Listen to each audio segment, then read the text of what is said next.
السلام علیکم ورحمۃ اللہ وبرکاتہ نحمده ونصلی علی رسولہ الکریم اما بعد فاعوذ باللہ من الشیطان الرجیم بسم اللہ الرحمن الرحیم قال اللہ تبارک وتعالی فی القرآن المجید والفرقان الحمید قل یا عبادی الذین اسرفوا علی انفسهم لا تقنطوا من رحمت اللہ۔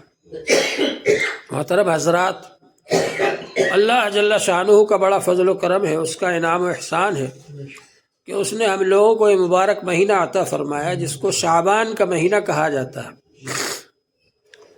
حضور پاک صلی اللہ علیہ وآلہ وسلم جب رجب کا چاند دیکھتے تھے تو یہ دعا فرماتے تھے، اللہم بارک لنا فی رجب و شعبان وبلغنا الی رمضان۔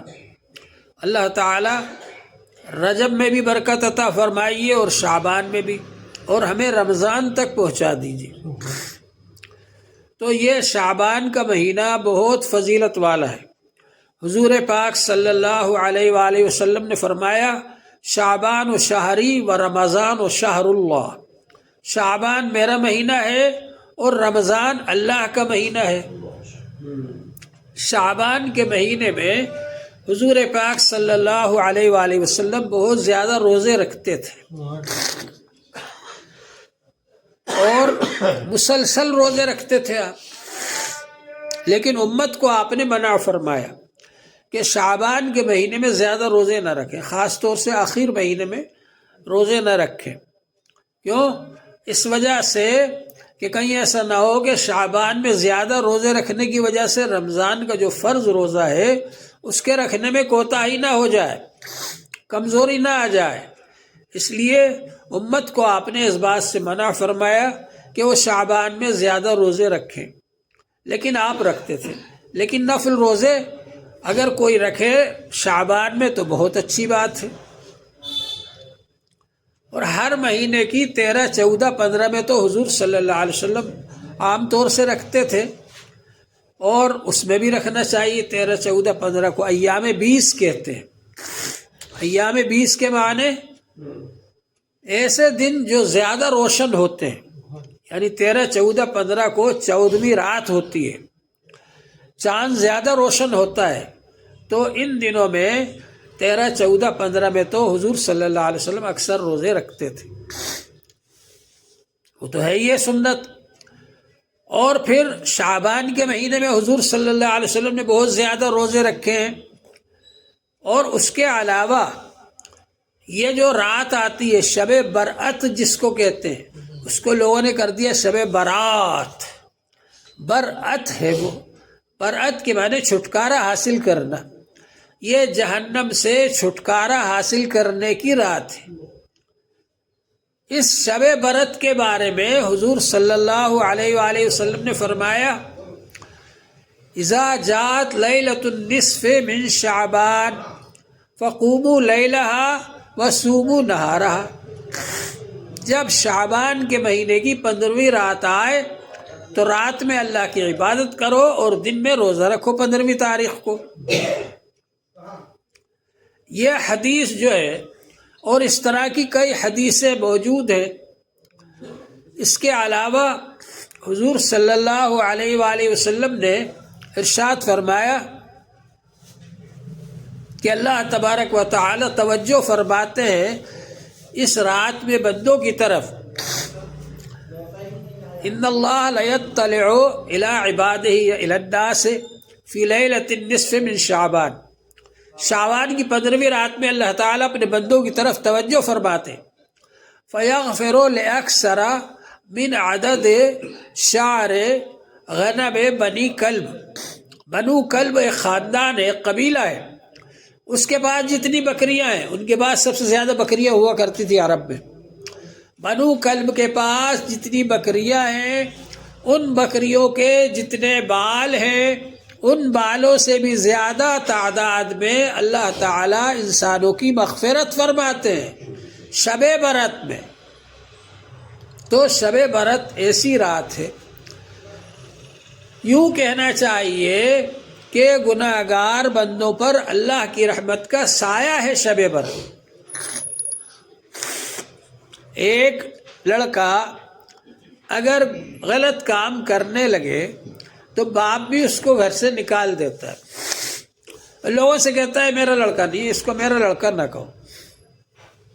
اللہ تعالیٰ کی رحمت کتنی زیادہ ہے، نیک لوگوں کو تو سبھی کہتے ہیں عبادی الصالحون، میرے نیک بندے تو ہے ہی اللہ کے نیک بندے، تو نیک لوگوں کو تو سبھی اپنا کہتے ہیں، لیکن اللہ تعالیٰ نے ان بندوں سے فرمایا قل یا عبادی الذین اسرفوا علی انفسہم، اے نبی صلی اللہ علیہ وسلم آپ کہہ دیجئے میرے بندوں سے، کیا کہہ دیجئے؟ اے میرے بندو، وہ بندو جنہوں نے اپنے نفسوں پر ظلم کیا، گناہ کر لیے، ان بندوں سے کہہ دیجئے اے میرے وہ بندو جنہوں نے اپنے نفس پر ظلم کر لیا، گناہ کر لیے، اسرفوا علی انفسہم، کیا کہہ دیجئے؟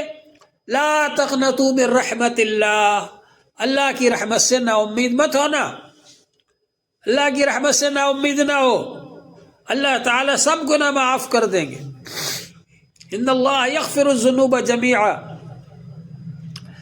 جتنے بھی گناہ ہیں انسان کے اللہ تعالیٰ سب کو معاف فرما دیں گے، بس یہ ہے کہ معافی مانگنا چاہیے، استغفار کرنا چاہیے۔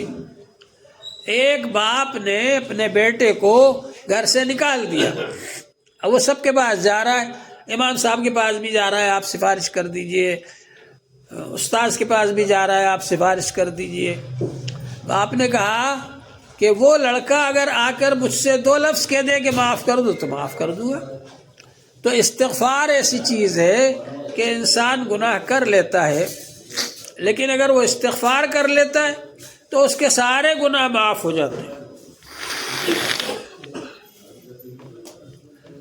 اللہ تعالیٰ نے فرمایا فَقُلْتُ اسْتَغْفِرُوا رَبَّكُمْ إِنَّهُ كَانَ غَفَّارًا، میں نے کہا کہ استغفار کرو اپنے رب سے، وہ بہت معاف کرنے والا ہے۔ إِنَّهُ كَانَ غَفَّارًا يُرْسِلِ السَّمَاءَ عَلَيْكُمْ مِدْرَارًا، مسلسل بارش بھیجے گا تمہارے اوپر، موسلا دھار بارش بھیجے گا۔ وَيَجْعَلْ لَكُمْ جَنَّاتٍ وَيَجْعَلْ لَكُمْ أَنْهَارًا، اور تمہارے لیے نہریں بنا دے گا، باغات بنا دے گا، یعنی رزق بھی اللہ تعالیٰ دیں گے استغفار کی برکت سے، بارش بھی برسائیں گے استغفار کی برکت سے، اور گناہوں کو معاف کریں گے استغفار کی برکت سے۔ وَيُمْدِدْكُمْ بِأَمْوَالٍ وَبَنِينَ، اور مدد دیں گے تم کو مال کے ذریعے اور بیٹوں کے ذریعے۔ وَيَجْعَلْ لَكُمْ جَنَّاتٍ وَيَجْعَلْ لَكُمْ أَنْهَارًا، اور باغ بھی دیں گے اور نہریں بھی دیں گے۔ یہ سب کس وجہ سے ملتا ہے؟ یہ استغفار کی برکت سے ملتا ہے۔ استغفار پڑھتے رہنا چاہیے، پڑھتے رہنا چاہیے۔ حضور پاک صلی اللہ علیہ وآلہ وسلم نے ارشاد فرمایا طوبیٰ لمن وجد فی صحیفتہ استغفارا کثیرا، اس بندے کے لیے خوشخبری ہے جو اپنے نامہ اعمال میں بہت زیادہ استغفار پائے۔ تو استغفار ہر وقت کرتے رہنا چاہیے۔ اور یہ جو رات آتی ہے، یہ رات خاص طور سے اللہ کی رحمت توجہ کرتی ہے بندوں کی طرف، اللہ کی رحمت متوجہ ہوتی ہے، تو اس وقت خاص طور سے معافی مانگنا چاہیے، استغفار کرنا چاہیے، کیونکہ اللہ تعالیٰ کی رحمت متوجہ ہو رہی ہے بندوں کی طرف۔ اس وقت اگر ہم استغفار کر لیں گے تو ہماری مغفرت ہو جائے گی۔ حضور پاک صلی اللہ علیہ وآلہ وسلم نے ارشاد فرمایا کہ اس رات میں اللہ تعالیٰ سب بندوں کی مغفرت فرما دیتے ہیں، مگر شرک کرنے والے کی مغفرت نہیں ہوتی، شرک کرنے والے کی کبھی بھی نہیں ہوگی۔ ان اللہ لا یغفر ان یشرک بہ ویغفر ما دون ذلک لمن یشاء، شرک کرنے والے کی اللہ مغفرت نہیں فرمائیں گے، اس کے علاوہ جس کی چاہیں گے مغفرت فرما دیں گے۔ والدین کے نافرمان کی مغفرت شب برات میں بھی نہیں ہوتی، شرابی کی مغفرت شب برات میں بھی نہیں ہوتی، سود کھانے والے کی مغفرت شب برات میں بھی نہیں ہوتی، آپس میں کینہ اور بغض رکھنے والے کی مغفرت شب برات میں بھی نہیں ہوتی۔ یہ جو ہے مثال ہے اصل میں، اصل یہ ہے کہ گناہ کبیرہ جتنے بھی ہیں وہ بغیر توبہ کے معاف نہیں ہوتے، اور چھوٹے چھوٹے گناہ بغیر توبہ کے بھی معاف ہو جاتے۔ تو کوئی بندہ اگر ایسا ہے جس نے شب برات میں بھی توبہ نہیں کی تو چھوٹے چھوٹے گناہ تو اس کے ویسے ہی معاف ہو جائیں گے، لیکن ان گناہوں کے لیے اس کو توبہ ہی کرنا پڑے گی۔ اور توبہ کیا ہے؟ توبہ ہے التوبۃ الندم، توبہ یہ ہے کہ اللہ سے معافی مانگے، پچھلے گناہوں پر ندامت ہو کہ آئندہ نہیں کریں گے، اور آئندہ گناہوں کے بارے میں عزم ہو کہ آئندہ نہیں کریں گے، یہ ہے توبہ۔ اور پھر اس کے بعد میں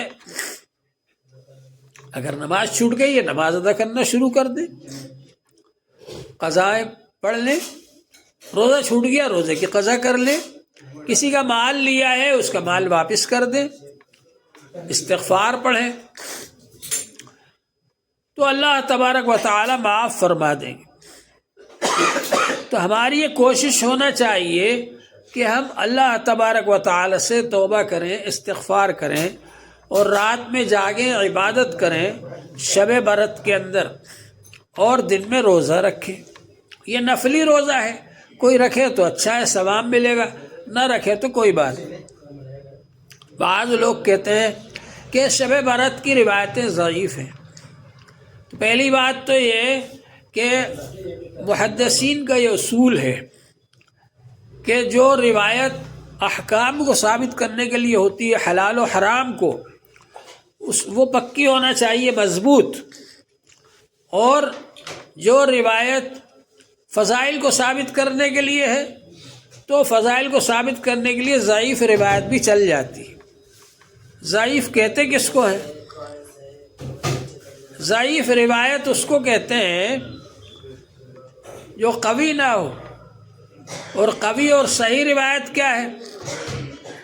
قوی اور صحیح جو ہے وہ سند ہوتی ہے، حدیث نہیں ہوتی، سند، یعنی ہم سے لے کر حضور صلی اللہ علیہ وسلم تک جتنے بیان کرنے والے ہیں اس حدیث کو، ان سب کے اندر یہ 3 شرطیں پائی جانا چاہیے۔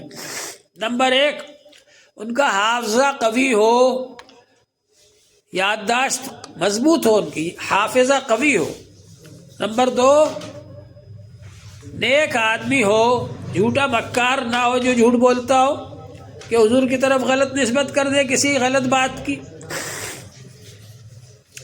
نمبر 3، اپنے استاذ سے اس کی ملاقات ثابت ہو، کثیر الملازمہ، زیادہ رہا استاذ کے ساتھ، اگر زیادہ نہیں رہا تو کم سے کم ایک بار ملاقات ثابت ہو۔